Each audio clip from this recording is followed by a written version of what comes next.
नमस्कार दोस्तों। अगर आप ऑप्शन बायर हो और अगर आपके स्टॉप लॉस हर वक्त हिट हो जाते हैं एंट्री लेने के बाद में, तो आपको सही एंट्री कैसी लेनी चाहिए, ये समझाने के लिए ये वीडियो है। तो यस, अगर आप ऑप्शन बायर हो खास करके और आपके अगर स्टॉप लॉस हिट हो जाते हैं तो ये वीडियो आपके लिए इम्पोर्टेंट है। चलिए, आज की स्ट्रैटेजी क्या थी मैं आपको जस्ट बता देता हूँ। अ, हमने जो स्टॉक सेलेक्ट किया है वो सबसे पहले है अडानी। यस, कुछ दिनों से जैसे हमने डेली मार्केट एनालिसिस में भी बता के रखा था कि यस मार्केट को होल्ड कर रहा था ओवरऑल 1 2 3 4, और आज का एक पांचवा दिन लगातार वही लेवल्स पे अडानी वही लेवल्स को होल्ड कर रखा रहा था। हालांकि हालांकि 78.6 के लेवल के नीचे हमको मार्केट दिखाई दे रहा था, बट ये कंटिन्यूअसली यहाँ पे होल्ड करके रख रहा था, इसके नीचे जाने का मौका ही नहीं दे। तो यहाँ पे हमने अडानी सबसे पहले 5 मिनट्स का चार्ट ले लिया है। तो हमको एक सुबह में पता चला कि मार्केट डाउन साइड में आ रहा था, हालांकि उसने बराबर से एक रेजिस्टेंस ले लिया है। तो हमने क्या किया है, डे हाई का जो लेवल था 2475.9 वो लेवल 1 मार्क कर लिया है, और उसके बाद में डे लो का जो लेवल बना था तो वो भी लेवल हमने यहाँ पे मार्क कर लिया है। और जैसे ही मार्केट देखो, एक तेजी से मार्केट नीचे की तरफ आया था यहाँ पे सुबह ऑलमोस्ट 9:30 से 11:30 बजे तक। तो ये टाइम पीरियड में अगर आप चेक करते हो तो ये अच्छा खासा मार्केट उसके हिसाब से ओवरऑल नीचे की साइड में आ गया था। तो ये नीचे आने के बाद में हमने एक्सपेक्ट किया था कि ये मार्केट तकरीबन ऑलमोस्ट 50% की लेवल तक आना चाहिए। तो उसलिए हमने क्या किया था, ये बॉटम पे जैसे ही उसने एक लो हाई और रिवर्सल बनाने के बाद में अपसाइड में आया था, तो तभी हमने उसमें एंट्री ले लिया था। अभी अगर आप स्पेसिफिकली टाइम चेक करते हो 11:30 से लेके तकरीबन 12 बजे तक, और फिर 12 बजे के बाद में एक तकरीबन 1:15 बजे तक। ठीक है, तो ये टाइमिंग क्रिटिकल है। ये हम टाइमिंग के हिसाब से आगे चेक करते हैं कि मार्केट में क्या मूवमेंट्स आया था क्या नहीं, ताकि एटलीस्ट हमको चीजें समझने में थोड़ा आसान हो जाए। तो चलिए उसकी तरफ देखते हैं। अभी अडानी हमने 2400 का सी बाई किया था, तकरीबन उसका एवरेज बाइंग प्राइस था 171 का। तो चलिए मैं आपको डिटेल्स में यहाँ पे बता देता हूँ बाइंग कैसे किया था, कौन से लेवल पे किया था। आपको चार्ट्स आईसीआईसीआई डायरेक्ट या फिर जीरोधा बाकियों पे उसके हिसाब से देखने के लिए मिल जाएगा, तो आप जहाँ पे आप प्राइस भी उसके हिसाब से चेक कर सकते हो। तो ये शायद हमारा डे का है, हमने चार्ट 5 मिनट्स के इस पे चेक किया था, तो यहाँ पे भी वही करते हैं, 5 मिनट्स पे चेक कर लेते हैं। बट हमने यहाँ पे जून एंड का जून एंड का एक्सपायरी लिया हुआ है। तो यस, हमें तकरीबन नहीं कुछ तो 20 दिन का एक टाइम पीरियड मिल जाता है आज, क्योंकि 8 जून है। तो यस, लगभग 3 हफ्ते तो आपको मिल जाएंगे उसके हिसाब से ट्रेड करने के लिए। तो थोड़ा आसान हो जाएगा वो चीज़ समझने के लिए भी। तो हमारी तकरीबन एंट्री, यस अगर आप चेक कर तो ये लो बनाया था, उसके बाद में हाई बनाया था, और ये एक यहाँ पे तकरीबन रिवर्सल की लेवल पे आ गया था। तो ऑलमोस्ट ये लेवल पे मैंने 171 की लेवल पे यहाँ पे बाई किया था। मैं एक्सपेक्ट कर रहा था कि यस मार्केट यहाँ पे होल्ड करके उसके हिसाब से फिर ऊपर की तरफ निकल जाएगा, बट यस ये नीचे की तरफ जा रहा था। तो बेसिकली सबसे पहले तो क्या हो गया कि यस मेरा स्टॉप लॉस इसमें बड़ा हो गया, इसलिए मैंने इसमें सिर्फ दो ही लॉट बाई किए थे, ज़्यादा नहीं बाई किए थे। रिस्क पता था क्योंकि ये एक गिरते हुए छुरे जैसा था, हम जिसको बोलते हैं फॉलिंग नाइफ, तो वैसे ही था। बट बिकॉज मैं एक्सपेक्ट कर रहा था कि एटलीस्ट 50% तक रिवर्सल आ जाए, तो उसके बाद में हम चेक कर सकते हैं मार्केट में क्या मोमेंट्स आएगा। तो सबसे पहले जब ही एंट्री लिया, तो मैंने जैसे बताया कि यस इसमें रिस्क ज्यादा था, इसलिए दो ही लॉट लिए थे। और तकरीबन प्राइस के हिसाब से अगर मैं चेक करूँ तो यस मैंने थोड़ा just out of the money by किया था। बेसिक रीजन एक ही था, कि उसमें अगर प्राइस रिवर्सल नीचे की तरफ जाता है तो उसमें मेरा जो स्टॉप लॉस है वो छोटा बन जाए, ज्यादा बड़ा ना हो। ये सबसे पहले और बेसिक फंडामेंटल रीजन था जो मैंने हमेशा याद रखा है, मैं उसके हिसाब से ही ट्रेड करता हूँ। तो एक तो सबसे पहले यस थोड़ा बाइंग मेरा जल्दी हो गया, ये सबसे पहले तो मैं चीज़ एडमिट करूंगा। मैं एक्सपेक्ट कर रहा था कि वो लेवल पे मार्केट रुके और वहां से अपसाइड में मोमेंट ले, बट वैसे नहीं हुआ, उसके थोड़ा नीचे गया। ठीक है, अभी नीचे गया, ये चीज़ें मैंने जब भी एनालाइज किया था उसके हिसाब से पता था कि यस रिस्क मेरा थोड़ा उसके हिसाब से बड़ा है। राइट, तो सबसे पहली चीज ये इंपॉर्टेंट है, हमेशा याद रखिए आपका रिस्क हमेशा समझ लीजिए रिस्क कितना बड़ा है। आपको अगर लगता है यस वो रिस्क आपके प्रॉफिट रिस्क रिवॉर्ड का जो रेशियो है 1:5 के अंदर में होगा, यानी अगर लेट्स से आप एक्सपेक्ट करो कि आपको प्रॉफिट मिलना चाहिए तकरीबन 10,000 का, तो आपका जो स्टॉप लॉस है वो ज्यादा से ज्यादा 2,000 रुपए का होना चाहिए, उससे ज्यादा नहीं होना चाहिए। ये सबसे पहली और इम्पोर्टेंट चीज है जो आपको समझना जरूरी है। अगर आप ये चीजें अच्छी तरह से समझ सकते हो तो काम करना आसान हो जाएगा। बट दूसरी चीज इंपॉर्टेंट यहाँ पे याद रखिए कि जब भी आपका रेंज भी बड़ा होता है, राइट, और आपको लगता है कि यस आपने जो एंट्री लिया है शायद उसके हिसाब से थोड़ा और मार्केट नीचे जा रहा है, ठीक है, तो ऐसे समय पे हमेशा आउट ऑफ द मनी अगर आप ट्रेड लेते हो तो अच्छी बात है, बट उसके साथ में टाइम पीरियड भी बड़ा ले लीजिए, क्योंकि अगर आउट ऑफ द मनी लेते हो तो आपको सबसे पहले इंपॉर्टेंट चीज जाननी चाहिए कि out of the money trade को प्रॉफिट में आने के लिए समय लगता है, एक्सेलरेट होने में समय लगता है। हालांकि अगर आप नेगेटिव साइड में उसका चेक करो तो ये उसका स्टॉप लॉस के लिए आपको एक अच्छा खासा बेस मिल जाता है। क्यों? क्योंकि वो जैसे धीरे धीरे नीचे जाता है तो शायद उसमें जो मोमेंटम रहता है इतना जल्दी नहीं आता। तो ये चीज जरूरी है, समझना जरूरी है। जैसे मैंने बताया कि मेरा जो एंट्री था वो 71 के लेवल पे था, तो तकरीबन जब भी मैं सोच रहा था कि यहाँ से ऊपर के साइड में जाएगा सपोर्ट लेके, तो मैंने तभी उसके हिसाब से लिया था। तो यस, तो ये तकरीबन कुछ टाइम पीरियड के लिए मार्केट नीचे आ रहा था, उसके बाद में भी ऑलमोस्ट अगर मैं चेक करूँ तो यस मैं नेगेटिव में था तकरीबन 1:30 बजे तक, राइट, 1:30 बजे तक मैं तकरीबन नेगेटिव में था। उसके हिसाब से मुझे प्रॉफिट नहीं दिखाई दे रहा था। इंपॉर्टेंट चीज यही थी कि इसमें हुई वही चीज कि मैंने जो स्टॉप लॉस एक्सपेक्ट किया था वो तो था, बट मैं एक चीज और एक्सपेक्ट कर रहा था कि मार्केट में कम से कम 50% का रिवर्सल आना चाहिए। मैं आगे में आपको डिटेल्स बताऊंगा उसके बारे में भी। यस, बट ये चीज याद रखिए, ये जो पार्ट है ये आप अगर सस्टेन कर सकते हो, आपको पता है, तो ही आपको ऑप्शन में काम करना है। और ऑप्शन में ट्रेड करने के लिए देखिए, ऑप्शन में सबसे पहले तो प्रॉफिट के चांसेस बहुत बहुत बहुत कम होते हैं।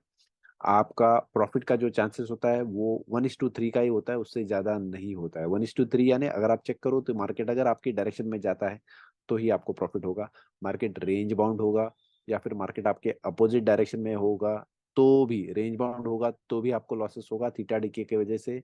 अगर मार्केट आपके अपोजिट डायरेक्शन में होता है तो भी आपको लॉसेस होते हैं। तो अगर आप ये तीन अपॉर्चुनिटीज ऑप्शंस चेक करें तो इसमें से सिर्फ एक ही ऑप्शन, अगर ट्रेंडिंग मार्केट है मेरे डायरेक्शन में जाने के लिए, तो ही मुझे प्रॉफिट होगा, वरना मुझे प्रॉफिट नहीं होगा। ये सबसे बड़ी और इम्पोर्टेंट चीज है जो हमको हमेशा हमेशा समझ के लेनी है, ठीक है।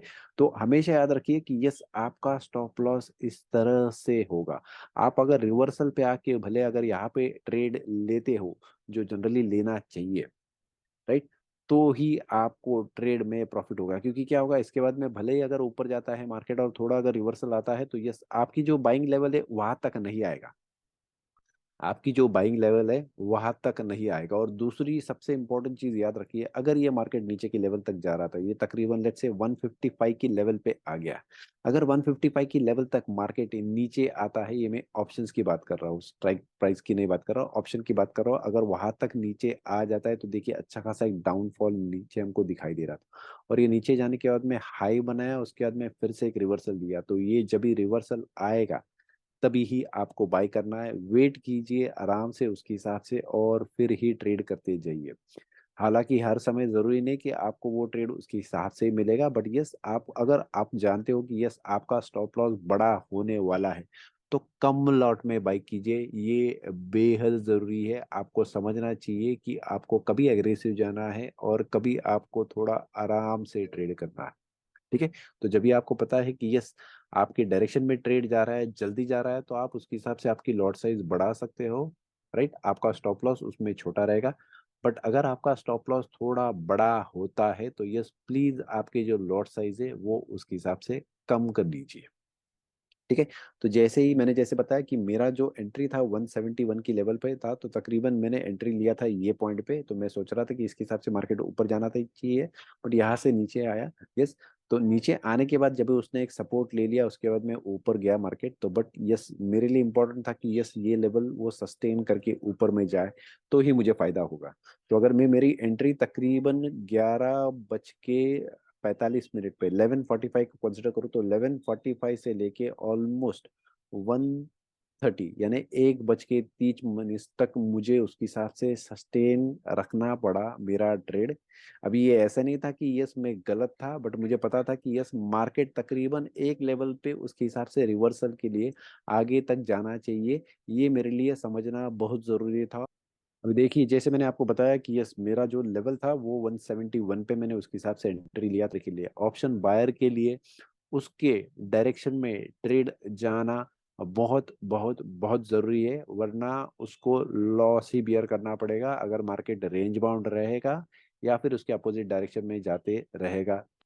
तो मैंने जैसे बताया कि यस मेरा यहाँ पे एंट्री लेने का रीजन एक ही था। राइट, मैंने सोचा कि ये शायद 2394 की लेवल पे सपोर्ट ले रहा और यहाँ से उसके हिसाब से ऊपर जाएगा, तो भले ही वो उसके हिसाब से ऊपर गया था बट बाद में नीचे भी तो 12:40 के बाद में तकरीबन 1:40 तक ये ऑलमोस्ट यही रेंज में खेल रहा था, ना नीचे जा रहा था ना ऊपर जा रहा था। ठीक है, अब यहाँ पे दो इंपॉर्टेंट चीजें जो आपको हमेशा याद रखनी है कि मार्केट का डायरेक्शन कैसा होता है और आपको ट्रेड कैसे करना है। 8 जून का अगर मैं चार्ट यहाँ पे चेक करूँ 12 बजे से, यानी 12 बजे से लेके ऑलमोस्ट 1:30 बजे तक मार्केट पूरा एक रेंज बाउंड था, कोई डायरेक्शन उसके हिसाब से नहीं था। तो अगर मैं ये कंपेयर करूँ उसके हिसाब से अडानी के साथ में, ठीक है, तो अडानी में हमको सबसे पहले तो क्या पता चला कि एक 12 बजे मार्केट नीचे आया था। राइट, अडानी खास करके नीचे आया था 12 बजे तक, और 12 बजे के बाद में ये अपसाइड में मूवमेंट दे रहा था तकरीबन 2 सवा 2 बजे तक। यानी अगर मैं यहाँ पे चेक करता हूँ 1:30 बजे तक या फिर 1:40 तक, यस जब भी मार्केट देखिए ये हो गया तकरीबन 12 बजे, और 12 बजे से लेके ऑलमोस्ट ये हो गया 1:40। तो 1:40 में 12 बजे से 1:40 तक मार्केट यानी अडानी था अपसाइड डायरेक्शन में। राइट, और वही टाइम पे 12 बजे यानी ये तकरीबन ये 12 बजे, ठीक है, 12 बजे से लेके तकरीबन 1:40 तक, तो ये कंप्लीटली यहाँ पे रेंज बाउंड था। ठीक है, तो इंडेक्स तभी टोटली रेंज बाउंड था, ये डायरेक्शन नहीं दे रहा था। और उसके अगेंस्ट में अगर मैं चेक करूं कि अडानी जो स्टॉक था ये तकरीबन एक हायर हाई क्रिएट कर रहा था। ठीक है, अभी देखिए मार्केट में दो अलग अलग चीजें हो रही है। आपका जो स्टॉक है वो अपसाइड में मूवमेंट दे रहा है, बट निफ्टी जो है वो निफ्टी देखिए निफ्टी जो है ये टोटली वो टाइम पे रेंज बाउंड था, एक कोई भी डायरेक्शन में उसने ब्रेकआउट देके अपोजिट डायरेक्शन में नहीं गया। तो जब भी ऐसे कुछ खास चीजें होती है ये टाइम पे भले ही आपका ट्रेड या फिर आपका स्टॉक ट्रेंडिंग हो रहा है यानी एक डायरेक्शन में ऊपर की तरफ भाग रहा है, बट शायद जो आपकी क्या बोलते हैं उसको ऑप्शन की वैल्यू है, ऑप्शन चेन की तभी की स्पेसिफिक वैल्यू है या फिर प्रीमियम है, वो बढ़ेगा नहीं, वो बढ़ेगा नहीं, वो ऑलमोस्ट एक रेंज बाउंड हो जाएगा। अगर इंडेक्स और आपका स्टॉक अगर दोनों सेम डायरेक्शन में जाता है तो आपका जो सक्सेस रेशियो है, विनिंग रेशियो है, वो बढ़ जाएगा। ठीक है, तो हमेशा याद रखिए अगर आपका ट्रेड का डायरेक्शन जो है वो इंडेक्स के डायरेक्शन के हिसाब से है तो ठीक है, बट अगर उसके इंडेक्स के अपोजिट डायरेक्शन में है तो आपको भले ही आपने अगर कॉल का ट्रेड लिया है और अगर रेंज बाउंड है मार्केट या फिर नेगेटिव डायरेक्शन में जा रहा है, तो आपका जो स्ट्राइक प्राइस आपने सेलेक्ट किया है उसमें ज्यादा मोमेंटम आपको देखने को नहीं मिलेगा। ठीक है, तो ये बेहद जरूरी चीज है। तो इसलिए हमेशा चेक कीजिए मार्केट अगर ट्रेंडिंग है और उसके साथ में आपका इंडेक्स या फिर आपने जो स्टॉक खरीदा है वो अगर आपके ट्रेंड के साथ में ट्रेड करता है या फिर उसी डायरेक्शन में होगा, तो आप हवा के बहाव के साथ में जा सकते हैं। ठीक है, और आपका जो प्रीमियम है वो जल्दी बढ़ेगा, आपके प्रॉफिट्स है वो जल्दी बढ़ेंगे।